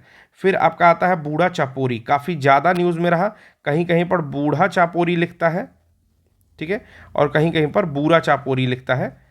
तो जो भी लिखता है वो चीज़ें आप याद रखेंगे, ठीक है। तो बूढ़ा चापोरी आप इस नाम से याद रख सकते हो। कहाँ स्थित है ये वाइल्ड लाइफ सेंचुरी, तो असम में स्थित है। Rhinoceros returned after 40 years. यहाँ पर जो राइनोसोरस है, जो आपके गैंडा है, वो 40 वर्ष के बाद यहाँ पर लौटे हैं। तो इसलिए काफ़ी महत्वपूर्ण हो जाता है, बिल्कुल भी मिस नहीं करेंगे, ये न्यूज़ काफ़ी ज़्यादा महत्वपूर्ण है। Notified buffer zone of Kaziranga tiger reserve, इसको काजीरंगा टाइगर रिजर्व का जो है बफर जोन भी घोषित किया गया है और इसके साथ साथ ये बर्ड एरिया भी है। फिर आता है दिबांग वाइल्ड लाइफ सेंचुरी, कहाँ है बस इतना याद रखिए, ठीक है। लोकली इदू मिश्मी ट्राइब्स जो है अपोज कर रहे हैं टाइगर रिजर्व का, यहाँ पर जो प्रपोजल हुआ है उसका। तो कौन सी ट्राइब्स है, इदू मिश्मी, जो कि इसका अपोज कर रही है। कंटेक्स्ट यही कहता है कि local Idu Mishmi tribes are opposing proposal of a tiger reserve. बाकी दिबांग रिवर इसके पास में है, ये चीज़ आप देख सकते हैं। लेमरू एलिफेंट रिजर्व, ये भी काफ़ी इंपॉर्टेंट है। लेमरू एलिफेंट रिजर्व जो है छत्तीसगढ़ में स्थित है। यहाँ का कंटेक्स्ट ये कहता है कि establishment to prevent human animal conflict. यहाँ पर मानव और जो जानवर हैं इनका कॉन्फ्लिक्ट जो है, झड़प बहुत ज़्यादा हो रही थी, इसलिए जो है ये काफ़ी इंपॉर्टेंट है। ये हसदेव अरण्य और आपका लंग्स ऑफ छत्तीसगढ़ जिसको कहा जाता है उसका ही ये पार्ट है, लेमरू एलिफेंट रिजर्व। एक चीज़ और बता देना चाहता हूँ कि हसदेव जंगल जो है वो बहुत ज़्यादा इस समय न्यूज़ में रहा है क्योंकि उसकी एक तरह से कटाई चल रही है डेवलपमेंट के नाम पर, ठीक है। तो ये आपका लेमरू एलिफेंट रिजर्व भी काफ़ी ज़्यादा महत्वपूर्ण हो जाता है। फिर गंगोत्री नेशनल पार्क की बात आती है जो कि इंडिया चाइना बॉर्डर पर स्थित है और इसमें जो है 50 हेक्टेयर की लैंड जो है वो आर्मी और इंडो तिब्बतन बॉर्डर को ट्रांसफ़र करने की बात कही गई है। तो इतने कुछ पॉइंट थे जो कि न्यूज़ में थे, हमने धीरे धीरे इसको भी कवर कर लिया है। बिल्कुल भी घबराना नहीं है, लेक्चर को मैं ये कह रहा हूँ कि अंतिम समय में 1 या 2 बार आप आराम से देख लीजिएगा। फिर वाटर बॉडीज़ की बात करते हैं ग्लोबल, यानी कि वैश्विक रूप से कुछ ऐसी वाटर बॉडीज़ हैं, कुछ ऐसे स्टेट हैं, कुछ ऐसे छोटे नदी हैं जो कि काफ़ी न्यूज़ में रहे हैं, उनको भी एक बार हल्के हल्के से देख लेते हैं, ठीक है। दोस्तों कुछ और भी बात बीच में कर लेते हैं क्योंकि कुछ ना कुछ आप लोग को बोर हो रहे होंगे आप लोग। देखिए मैं ये बता देना चाहता हूँ कि 2020 के आसपास की संस्था यूपीएससी हिंदी, जिसमें इस्टेब्लिश जब हुई थी तो गौरव सर ने इस्टेब्लिश किया था बेसिकली। हालांकि उसमें तीनों ब्रेन चाइल्ड थे, मतलब कि गौरव सर के साथ उनके भाई सत्या और पल्लव जिन्हें बोलते हैं, वो सब लोग ब्रेन चाइल्ड थे इसके, ठीक है। और भी मेंबर्स जुड़े और हटते रहे। हालांकि बोलते हैं ना कि मैं अकेला ही चला था, लोग मिलते गए और कारवां बनता गया। कुछ कुछ गड़बड़ मैंने शायद बोला है, मैं अकेला ही चला था जानिब मंजिल और लोग जुड़ते हैं और कारवां बनता गया, ठीक है। तो इसी तरह से फिर, और मैं एक बात और बता देना चाहता हूँ कि उस समय जब 2020 में यूपीएससी हिंदी स्टेब्लिश हुई तो उसी समय गौरव सर ने अपना यूपीएससी का मेंस वो दे चुके थे और उन्होंने अपने बीटेक ख़त्म करने के बाद ही जो है 2 मेंस लगातार बैक टू बैक दिए। 2020 में वो एक युवा कल्याण अधिकारी के यूपी पीसीएस के पद पर चयनित भी हुए। लेकिन उसको उन्होंने छोड़ करके जो है यूपीएससी के लिए ही वो लगे रहे। तो आप देख सकते हैं कि किस तरीके से किसी व्यक्ति का जज्बा हो सकता है कि जो उसे चाहिए वही चाहिए। और फिर फर्दर उन्होंने 2022 में जो परीक्षा दी दो यूपीएससी की, उसमें उन्हें 226वीं रैंक जो है मिली। और आपको भी पता है कि एजीएमयूटी कैडर में उनको आईपीएस का पद मिला हुआ है। वो नवंबर तक ट्रेनिंग में भी जाएंगे, अभी लीव ले रखी है कुछ पर्सनल रीजन से। तो फैमिली कुछ प्रॉब्लम चलती रहती है लोगों की, कुछ लोग जुड़ते हैं, कुछ अलग होते रहते हैं। लेकिन जो आपका लक्ष्य है वो उस लक्ष्य से कभी भी भटकना नहीं है दोस्तों। अगर आप यूपीएससी की तैयारी कर रहे हो तो यूपीएससी की ही तैयारी करो। मुझसे पूछने वाले बहुत सारे स्टूडेंट्स जब मुझसे ये पूछते हैं कि सर मैं यूपी पीसीएस दूं या यूपीएससी दूं, तो मैं उनसे पूछता हूं कि आपकी एज क्या है। तो आज वही डिस्कशन आपके साथ भी थोड़ा सा कर दे रहा हूं। अगर आपकी एज 18 से लेकर के 25 साल तक है, ठीक है, अगर इसके बीच में अप्लाई करते हो तो कभी भी आप यूपी पीसीएस या स्टेट सर्विसेज के बारे में इनिशियली मत सोचो। आप हमेशा किसका टारगेट करो, आप UPSC means IAS IPS IFS इत्यादि का आप टारगेट कर सकते हो, ठीक है। और करना चाहिए, क्योंकि ये उम्र फिर लौट के नहीं आती है। आप अगर एक बार यूपी पीसीएस के लिए लग जाओगे तो फिर आप उसी में एग्ज़ाम देने लगोगे। अगर आपकी एज है इसके बीच में तो आप यूपीएससी के लिए ही जाओगे। अपने आप को इस तरह से बना लो। फिर पढ़ाई कैसे करनी है, सब दोस्त हमेशा ये पूछते रहते हैं। बहुत सारे स्टूडेंट्स हैं जो पूछते रहते हैं कि सर पढ़ाई कैसे करें। देखिए, पढ़ाई करने के लिए जो सबसे महत्वपूर्ण चीज़ है पहली, कि आपको पढ़ना पड़ेगा। You have to read, you have to study. देखिए, सबसे महत्वपूर्ण तो यही चीज़ है कि आपको पढ़ना पड़ेगा। क्योंकि आप पूछते हो कि सर क्या पढ़ें क्या नहीं पढ़ें, ये क्वेश्चन कुछ दिनों तक वैलिड रहता है जब तक आप पढ़ाई शुरू नहीं कर रहे हो। तो आपको पढ़ना पड़ेगा। पहला काम क्या पढ़ें, इस पढ़ना पड़ेगा में सबसे पहले क्या पढ़ें, सबसे पहले पढ़ें सिलेबस, ठीक है। सबसे पहले पढ़ना है सिलेबस। आप सिलेबस निकालो। यूपीपीसीएस का एग्जाम दे रहे हो तो यूपीपीसीएस का सिलेबस निकालो। यूपीएससी का एग्जाम देने जा रहे हो तो यूपीएससी का एग्जाम निकालो, सिलेबस निकालो। और सिलेबस ऐसा होना चाहिए कि कोशिश करो कि पोर्शन वाइज हैंड रिटन हो। जैसे अगर पेपर 1 की बात आती है मेंस के, तो इसका जो सिलेबस है वो आपके पास आप बुक फॉर्म में हो या प्रिंटेड फॉर्म में हो वो ठीक है, लेकिन एक प्रति उसकी आपके हैंड रिटन फॉर्म में होनी चाहिए। क्यों? उससे आप जब लिखोगे सिलेबस को ना, तो आपको ये क्लियर होगा कि सिलेबस में है क्या एक्चुअली। क्योंकि या तो आप सिलेबस देख देख पढ़ो, ठीक है, या तो फिर आप हैंड रिटन एक बारी कर लोगे तो आपको एक अंदाजा हो जाएगा कि ये है सिलेबस में। तो सबसे पहला स्टेप जो है वो है सिलेबस निकाल के पढ़ने का, ठीक है। ये सबसे बड़ी बात है जो मैं बता रहा हूँ। दूसरी बात क्या है, बी क्या है, सिलेबस जब आपने पूरा पढ़ लिया और अपने हाथ से कुछ पॉइंट नोट किए, जैसे जो भी पोर्शन पढ़ना है पहले उसको हाथ से नोट किया और पढ़ना शुरू किया। फिर एक काम और कर सकते हो कि सिलेबस की 2 या 3 प्रति कराओ। 3 प्रति क्यों करानी है, एक आप रखो पीवाईक्यू टाइप की जो बुक रखा है आपने, उसके अंदर में आप प्रीवियस ईयर क्वेश्चन के अंदर में एक सिलेबस रखो, ठीक है। दूसरा सिलेबस रखो जो आप नोट्स बना रहे हो, शॉर्ट नोट्स बना रहे हो, उस नहीं, शॉर्ट नोट्स तो स्टार्टिंग में नहीं बनाओगे, जो आप नोट्स मेकिंग कर रहे हो उसके अंदर में एक सिलेबस रखो, ठीक है। और एक सिलेबस जहां आप पढ़ते हो उस टेबल पर रखो, ठीक। क्यों? क्योंकि जब भी आप पढ़ने जाओगे तो सबसे पहले अपना नोट्स अगर उठाया तो आप देखोगे कि कितना पोर्शन कवर हो गया है, कितना बाकी है, उससे असेसमेंट होती है। दूसरी चीज कि आप जब पीवाईक्यू करने जाओगे तो भी आपको पता चलेगा, हाँ इतने पोर्शन से ही ज़्यादा क्वेश्चन पूछ रहे हैं, उसको आप हाईलाइट कर सकते हो, उतनी चीज़ें आपको याद हो जाएंगी, ठीक है। फिर ये 2 काम करने के बाद आपको जितनी स्टैंडर्ड बुक्स हैं उसको एक साथ नहीं लेना है। सबसे पहले रीड आउट करना है एनसीईआरटी को, ठीक है।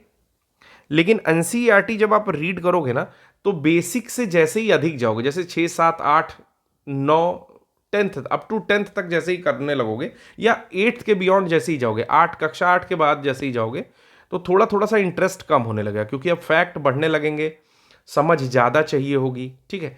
तो आप बेसिक पहले 6 से 8 की एनसीईआरटी पढ़ो, ठीक है। 6 से 8 की एनसीईआरटी पढ़ो, वो भी जो है डिसाइडेड है कि इतनी एनसीईआरटी आपको पढ़नी है, तो 6 से 8 की एनसीईआरटी पहले पढ़ लो। अब आपका ये समझ लो कि बेसिक बिल्कुल क्लियर हो गया है, ठीक है।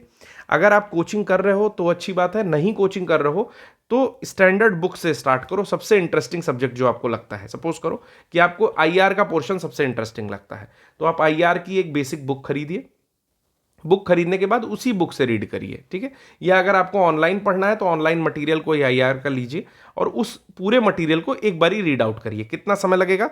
1 मंथ, ठीक है, 1 महीने का समय लगेगा, ठीक है। और अगर आप खुद से नोट्स बनाते हो तो उसके शॉर्ट नोट्स या उसके नोट्स बनाना हेडिंग वाइज स्टार्ट करो, जैसे बचपन में कॉपी बुक स्टाइल में आप लोग जो है कॉपी बनाते थे, ठीक है। दूसरी चीज क्या करोगे कि इसी तरह से आप 5-6 महीने दे करके सबसे पहले बुक्स पढ़ लोगे, ठीक है। हो सकता है कि आपको बुक्स पढ़ते पढ़ते 1 साल लगे, लेकिन इस दौरान आपको हड़बड़ाना नहीं है। डेली न्यूज़ के लिए कोई भी न्यूज़पेपर पढ़ना है, अपनी रीडिंग हैबिट बनानी है, आपको बुक्स पढ़नी है और बुक्स में जो पॉइंट इंपॉर्टेंट लगता है उसको नोट डाउन करना है, ठीक है। मतलब ये पूरा 1 साल का समय, मे बी 1.5 साल का समय नोट्स मेकिंग, बुक पढ़ने में जाएगा आपका। जितनी स्टैंडर्ड बुक्स होती हैं आपको पता है कि, तो NCERT के साथ कंबाइन करके सबसे पहले 6 से 8 की NCERT पढ़ लेनी है। 6 से 8 की NCERT के बाद आपको कोई स्टैंडर्ड बुक पढ़ लेनी है। स्टैंडर्ड बुक के बाद फर्दर जो NCERTs हैं आपकी, जैसे 11-12 ज्योग्राफी के लिए है तो उसको आप पढ़ लिए, ठीक है। या 9-10 तक अगर आपको हिस्ट्री के लिए कहता है तो उसको पढ़ लिए, ठीक है। तो चीज़ें आप क्रॉस वेरीफाई हो जाएंगी, मेंस के लिए आप तैयार हो जाओगे और सिलेबस आपका कंप्लीट हो जाएगा। आपकी उम्र मैंने कितने से कितने के बीच में बताई? 18 से 25 के बीच में, ठीक है। तो 25 साल की एज में अगर आप पढ़ना शुरू करते हो तो 26.5 साल की एज तक आप कंप्लीट कर लोगे कि आपकी सारी NCERTs कवर है, आपका सारा प्री का मटेरियल कवर है, आपके PYQs भी अगर आपको टाइम मिलता है तो आप लगाते हो, तो 27 साल होने तक आप सब कुछ कंप्लीट कर लोगे, ठीक है। ये मैक्सिमम मैं बता रहा हूं। अगर 18 साल की एज से स्टार्ट करोगे तो 21 साल तक आप सब कुछ कंप्लीट कर लोगे, ठीक है। अब आप पहला अटेम्प्ट देने के लिए तैयार हो, लेकिन यहां पर आपको मेंस के लिए प्रैक्टिस करनी स्टार्ट कर देनी है। मतलब प्री का सारा मटेरियल पढ़ लिया, PYQ कर लिया, अब हम मेंस भी साथ में आंसर राइटिंग करेंगे और एग्जामिनेशन भी देने के लिए तैयार हैं। तो एग्जाम दोगे, एग्जाम से पहले भी आप मेंस आंसर राइटिंग करते रहोगे। 2 महीने लास्ट के या 2.5 महीने मेंस आंसर राइटिंग नहीं करनी है। उसके अलावा एग्जाम जिस दिन दिया उसके अगले दिन से मेंस आंसर राइटिंग करनी स्टार्ट कर देनी है, ठीक है।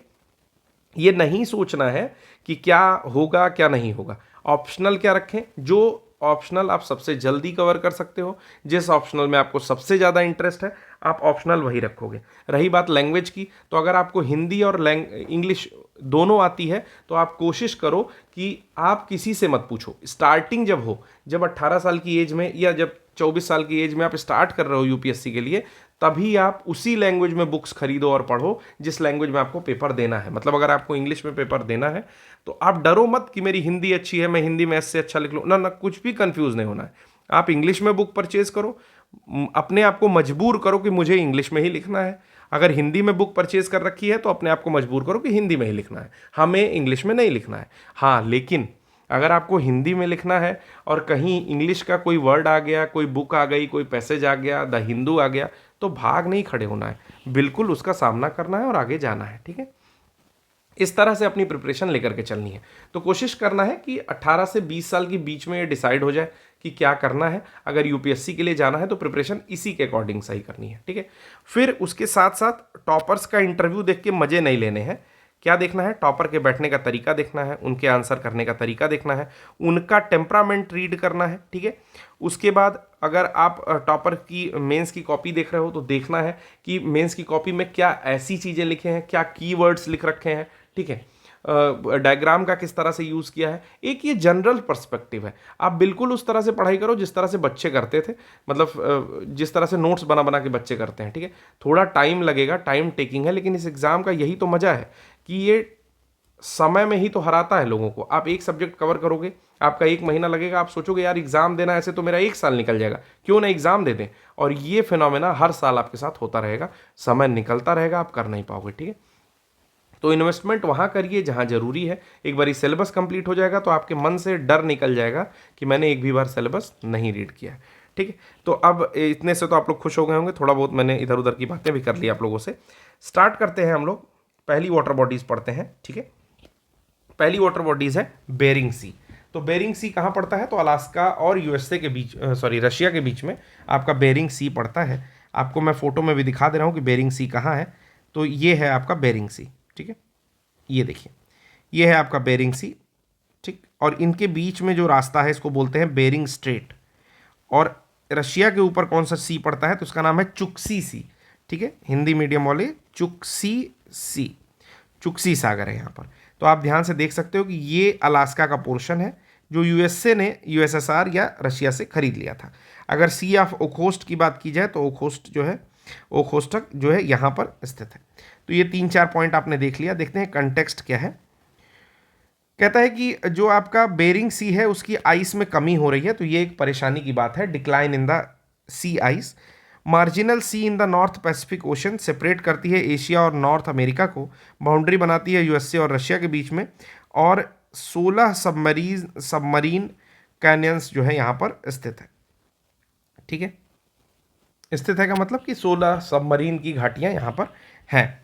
फिर अगला आता है आपका कावाह इजान क्रेटर लेक जो कि इंडोनेशिया में है। तो इंडोनेशिया आपका कहाँ स्थित है? यहाँ स्थित है। यहाँ पर आपका कावाह इजान क्रेटर लेक जो है स्थित है। ठीक है, यहाँ दिखाई दे रहा है, ये बाली आइलैंड है आपका, जहाँ पर लोग घूमने भी जाते हैं।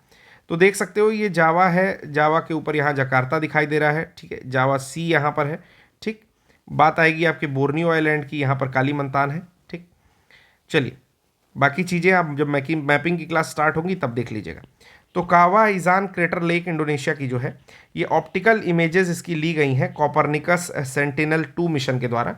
तो यहाँ पर आपको वॉल्केनिक क्रेटर लेक जो है दिखाई देती है टर्किश कलर की या टर्क्वाइश कलर की। टर्क्वाइश कलर को आप थोड़ा सा सी ग्रीन भी समझ सकते हैं। अगला आता है कि part of larger इजान volcano complex, और ये जो है आपका इजान वॉल्केनो कॉम्प्लेक्स का ही पार्ट है और वर्ल्ड की लार्जेस्ट एसिडिक लेक है। अगर क्वेश्चन में पूछता है कि which of the following is the world's largest acidic lake, तो आप नाम बताओगे कावा इजान क्रेटर लेक। ओके, अगला चलते हैं लेक विक्टोरिया। तो लगभग सभी लोगों ने इसका नाम सभी लोग इसका नाम सुने होंगे। यहाँ से नाइल रिवर जो है निकलती है और इसका बॉर्डर यूकेटी बनाती है, यानी कि युगांडा, केन्या एंड तंजानिया बनाती है। ये वर्ल्ड की second largest fresh water lake है। सबसे बड़ी आपकी कौन सी है? कमेंट बॉक्स में आप करके बताइए कमेंट। अफ्रीका में पड़ती है और अफ्रीका की सबसे बड़ी लेक है। ये देखिए यहाँ पर इसकी फ़ोटो दिखा रहा हूँ मैं। ठीक है, क्लियर हो गया? तो ये आप फोटो आप देख सकते हैं, ये आपका पड़ता है लेक। ठीक है, और लेक विक्टोरिया के आसपास में जो भी जगह है उसमें आप एक तंजानिया, एक केन्या और एक आपका युगांडा पड़ता है। ठीक है, तो एग्जैक्टली ये 3 जगहें यूकेटी जो है इसके आसपास में पड़ती हैं।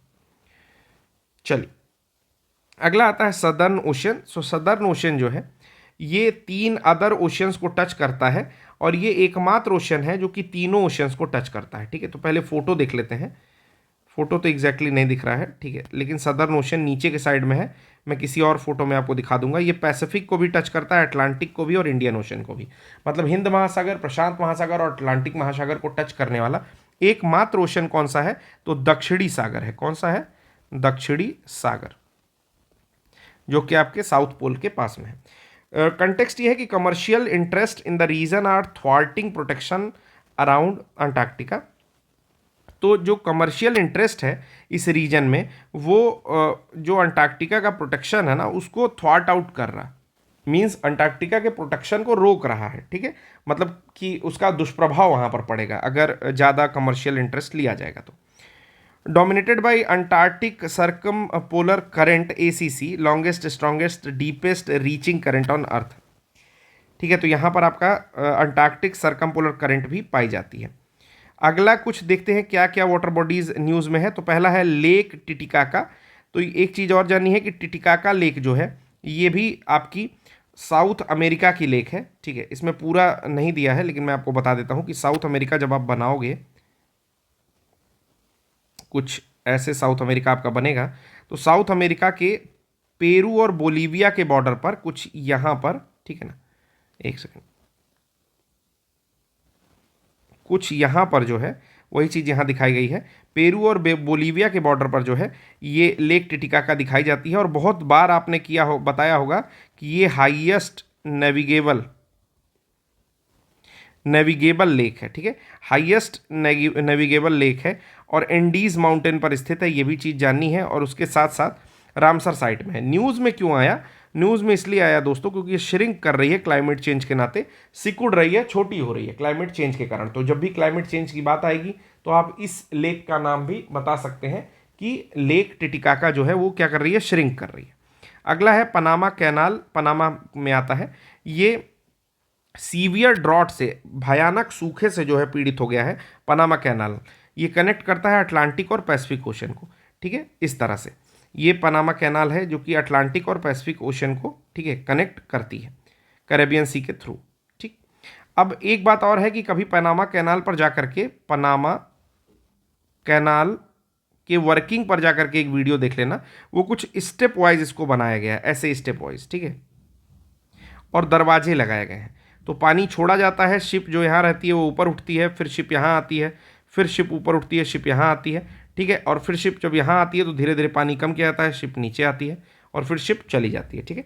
एक बार इस पर वीडियो देख लीजिएगा आप लोग तो ज़्यादा क्लियर हो जाएगा, मैं ऐसे ही शॉर्ट में समझा दिया हूँ।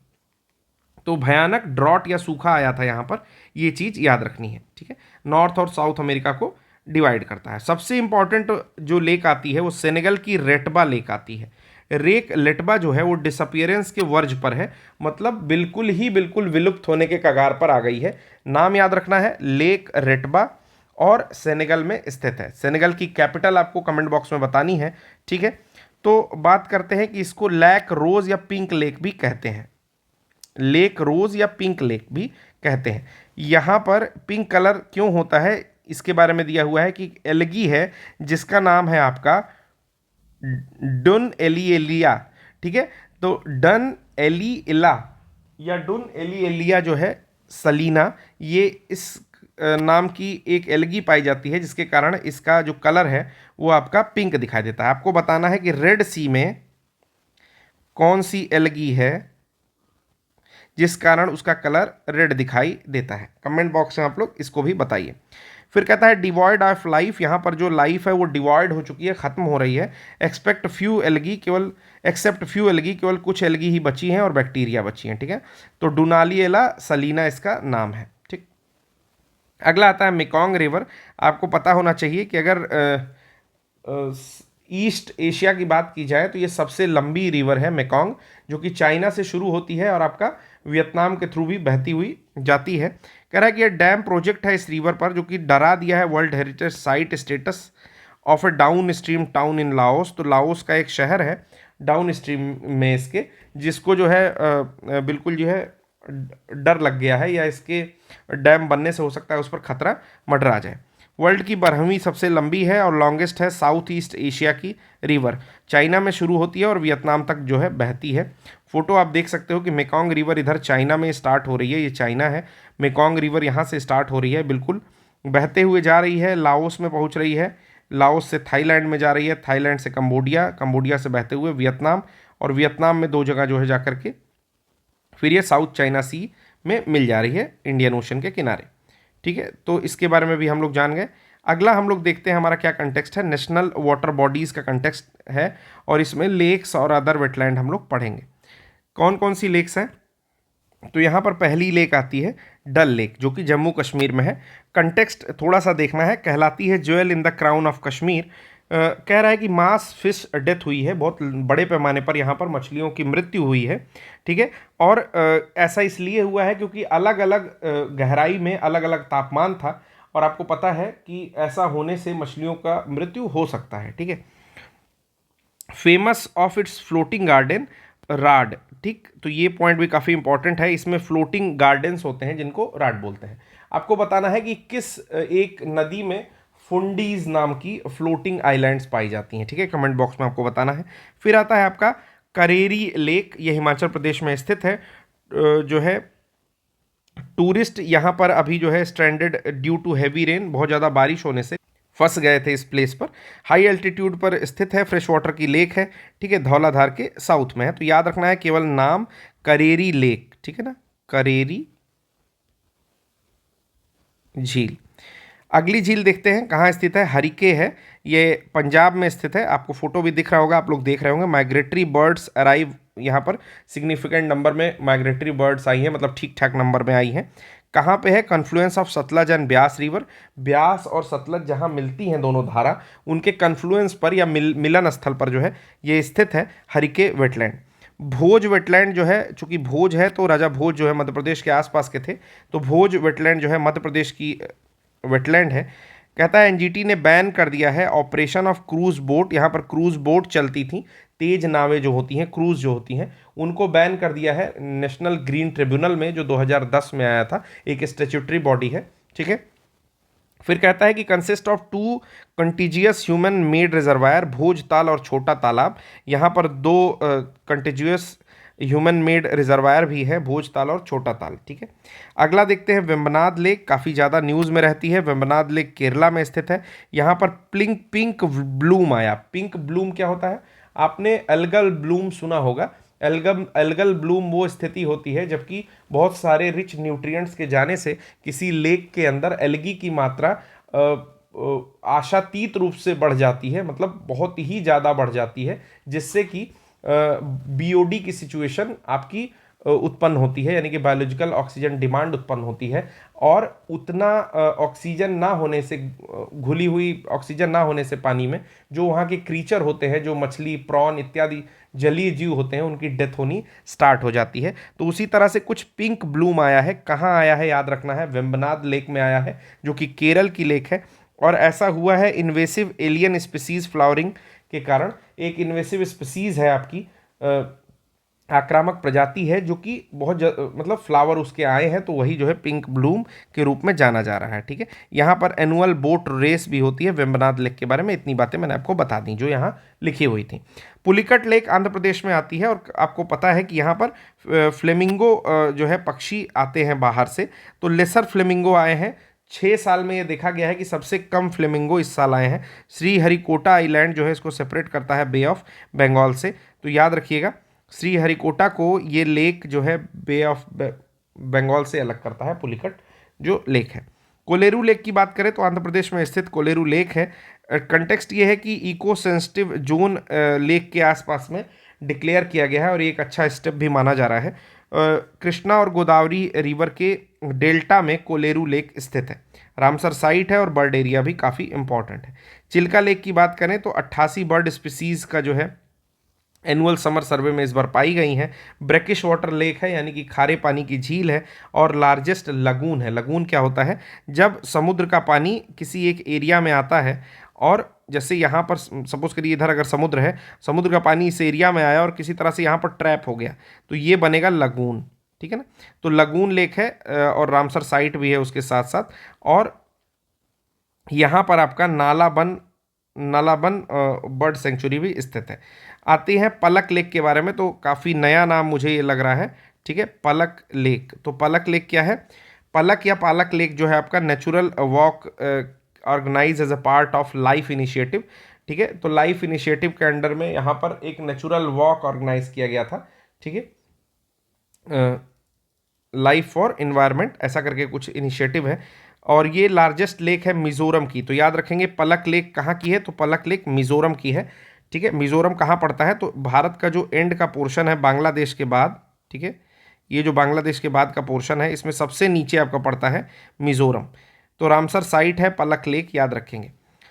दीपोर बील पिछले कुछ वर्ष में यूपी पीसीएस में मुझे लगता है इससे प्रश्न पूछा हुआ था, काफ़ी ज़्यादा न्यूज़ में रहता है दीपोर बिल। ये वाटर स्पोर्ट और टूरिज्म रिलेटेड एक्टिविटी यहाँ पर हुई हैं। ठीक है। कंटेक्स्ट यही है इसका, एक फ्रेश वाटर लेक है और रामसर साइट के शामिल है। बात आती है कांवर लेक की। कांवर लेक या काबार ताल वेटलैंड जो है बिहार में स्थित है, और रामसर साइट है। थ्रेट ऑफ रनिंग ड्राई, और इसके सूखने का जो है डर इस समय सता रहा है। ये एक तरह की ऑक्सबो लेक है। ऑक्सबो लेक क्या होती है कि जो नदी अपना मार्ग बार बार बदलती रहती है, इसको विसर्पण कहते हैं, वो जब लेक बनाती है तो ऑक्सबो टाइप का बनाती है। ठीक है, जैसे ये फोटो में आपके दिख भी रहा है। फिर आता है पैंगोंग सो लेक, लद्दाख में स्थित है, इंडिया और चाइना के पास में स्थित है। ठीक है। तो कहा जा सकता है कि rhyming infrastructure on it's north bank, India और चाइना दोनों ही इसके इंफ्रास्ट्रक्चर जो है नॉर्थ बैंक के पास इंफ्रास्ट्रक्चर तैयार कर रहे हैं, और हाईएस्ट सॉल्ट वाटर लेक है वर्ल्ड की। ठीक है। और एक हाईएस्ट मतलब सबसे ऊंचाई पर स्थित सॉल्ट वाटर लेक है, और 1/3 लेक जो है वो भारत में है और 2/3 चाइना में है। पैंगोंग सो लेक नाम याद रखेंगे। तो ये कुछ लेक्स के बारे में मुझे आपको इन्फॉर्मेशन देनी थी जो कि न्यूज़ में थे, मैंने लगभग दे दिया है। अगला देखते हैं कि आपका कौन सा पॉइंट है यहाँ पर रामसर साइट से रिलेटेड। ठीक है। तो इसको देख लेते हैं। आपको पता है कि रामसर जो है एक स्थान है, ईरान में स्थित है। यहाँ पर 1971 में रामसर समझौता हुआ, जिसके अनुसार जो भी आर्द्र भूमियाँ हैं उनको संरक्षित करने की बात कही गई, जिसमें भारत ने कब साइन किया ये आप मुझे, भारत कब शामिल हुआ ये आप मुझे कमेंट बॉक्स में बता सकते हैं। ठीक है, 2 फरवरी को शायद वेटलैंड डे मनाया जाता है। तो आइए रामसर साइट्स के बारे में देखते हैं। पहला है आघान नाशिनी। ठीक है, आघान नाशिनी एस्चुरी कहाँ स्थित है? At the confluence of the Aghanashini river with Arabian sea. ये एस्चुरी बनती है जहाँ पर आघान नाशिनी रिवर अरेबियन सी में मिलती है। और traditional fish farming in the estuary, rice field locally known as a Gazni rice field.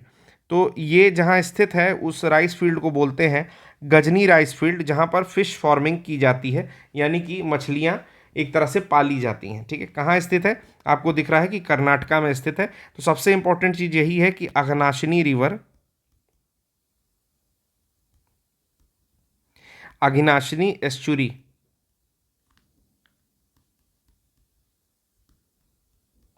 Aghanashini estuary कहाँ स्थित है? तो ये कर्नाटका में स्थित है। ये पॉइंट याद रखिएगा। और गजनी राइस फील्ड किस लिए जानी जाती है? इसकी ट्रेडिशनल फिश फार्मिंग होती है यहाँ के एस्चुरीन में, यहाँ के राइस फील्ड में। फिर आता है आपका मगादी केरे कंजर्वेशन रिजर्व। तो मगादी केरे कंजर्वेशन रिजर्व जो आपका है वो आपका कहाँ स्थित है? ये भी कर्नाटका में ही स्थित है। तो प्लेस लिखते जाएंगे, कर्नाटक में स्थित है आपका Magadi Kere conservation reserve. Human made wetland है, constructed to store rain water और इरिगेशन पर्पज से मनुष्य द्वारा बनाई गई थी, मानव द्वारा। ये लार्जेस्ट विंटरिंग ग्राउंड है बार हेडेड गूज का। ठीक है, मतलब शीतकाल के दौरान, विंटरिंग ग्राउंड का मतलब शीतकाल के दौरान उनके रहने का जो है स्थान है, जो बार हेडेड गूज या आपके उस बार हेडेड टाइप के हंस होते हैं उनका। फिर आता है आपका लॉन्गवुड शोला रिजर्व फॉरेस्ट।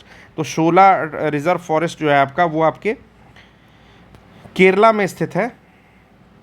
ठीक है, नोट डाउन कर लेंगे, केरल में स्थित है।